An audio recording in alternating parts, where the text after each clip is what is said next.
আপনার ছোট বাচ্চাটাকে দেখলেন যে সে এমন কিছু একটা হাতে নিয়ে আছে, ধরেন সেটা হতে পারে একটা 500 টাকার নোট, সেটা হতে পারে আপনার চশমা, সেটা হতে পারে কাচের গ্লাস বা বাটি। তখন আপনার রিয়াকশন কি হয়?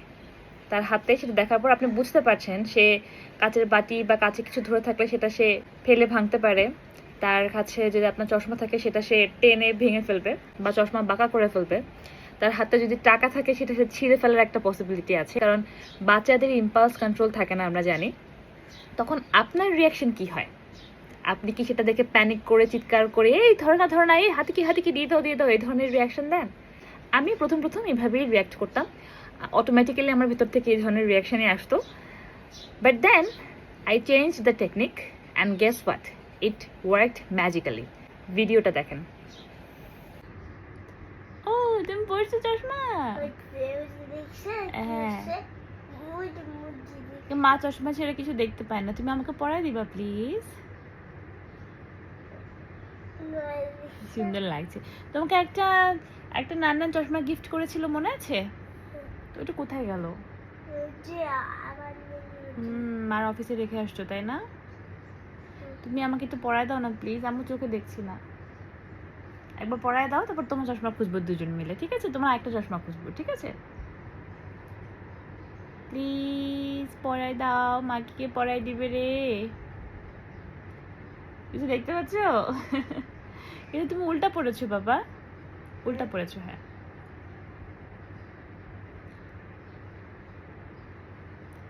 ইয়েস, এভাবে পড়তে হয়। এখন কি এভাবে মাকে পড়ায় দিতে পারবা?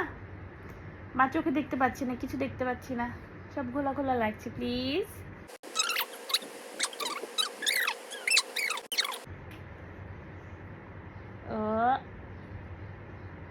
ওকে, thank you Faris, I love you.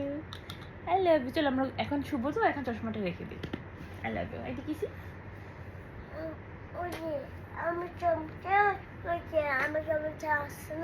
তোমার চামচা? তোমার চামচা কোথায় চলে গেল? কোথায় রেখে আসছো? নীলটা তো মানিকগঞ্জ, বাবাকে নিয়ে আসতে বলবো। আচ্ছা, এখন কামলি অ্যাপ্রোচ যে অলওয়েজ কাজ করবে এটার গ্যারান্টি নাই, এটার 100% গ্যারান্টি নাই। হয়তো 60 to 70% ক্ষেত্রে বা 80% ক্ষেত্রে কাজ করতে পারে, বাট তারপর বাকি 20%-এর ক্ষেত্রে বাচ্চা আপনি কামলি অ্যাপ্রোচ করার পরও জিনিসটাকে ডিস্ট্রয় করতে পারে। আপনার চশমা টেনে ভেঙে ফেলতে পারে, কারণ যেটা বললাম যে বাচ্চাদের কিন্তু ইম্পালস কন্ট্রোল থাকে না। আমাদের হিউম্যান নেচারের ভেতরে ডিস্ট্রাকটিভ একটা নেচার থাকে, যেটা আমরা বড়রা কন্ট্রোল করতে পারি, বাচ্চারা পারে না, কারণ ওদের ব্রেন ওই পরিমাণ ডেভেলপড হয়ই নাই। বাচ্চাটাকে যদি আপনি কামলি অ্যাপ্রোচ করেন, বাচ্চাটা যদি আপনাকে সেফ ফিল করে, অনেক সময় যেটা হয় যে বাবা মা এতবার হচ্ছে যে প্যানিক করেছে যে বাচ্চাটা বাবা মাকে আপনার রিয়াক্টও করা লাগবে না, আপনাকে দেখেই সেই জিনিসটাকে ভেঙে ফেলবে বা আপনাকে দেখেই সেই জিনিসটাকে ছুঁড়ে মারবে। তো আগে আপনাকে হচ্ছে বাচ্চার সাথে সেই কানেকশনটা গ্রো করতে হবে। বাচ্চা যেন আপনার কাছে আপনাকে দেখে ভয় পেয়ে না যায়, চমকে না যায়, সে যেন আপনার উপস্থিতিতে সেফ ফিল করে। আপনি কামলি অ্যাপ্রোচ করার পরও বাচ্চাটা কিন্তু there is a chance, 20 to 30% chance যে বাচ্চাটা হয়তো সেটাকে তারপরও নষ্ট করবে। কিন্তু একটা সময় করতে করতে ওর নিজের কন্ট্রোল চলে আসবে, ইম্পালস কন্ট্রোল ডেভেলপ করবে, ও তখন বন্ধ করে দেবে একটা বয়সের পর। কিন্তু আপনি যদি প্যানিক করেন, আপনি যদি চিৎকার করেন, আপনি যদি ধমক দেন, তখন মোটামুটি আপনি 90% শিওর থাকেন যে বাচ্চা সেটা নষ্ট করবে, সেটা ভাঙবে, সেটা ছুঁড়ে মারবেই।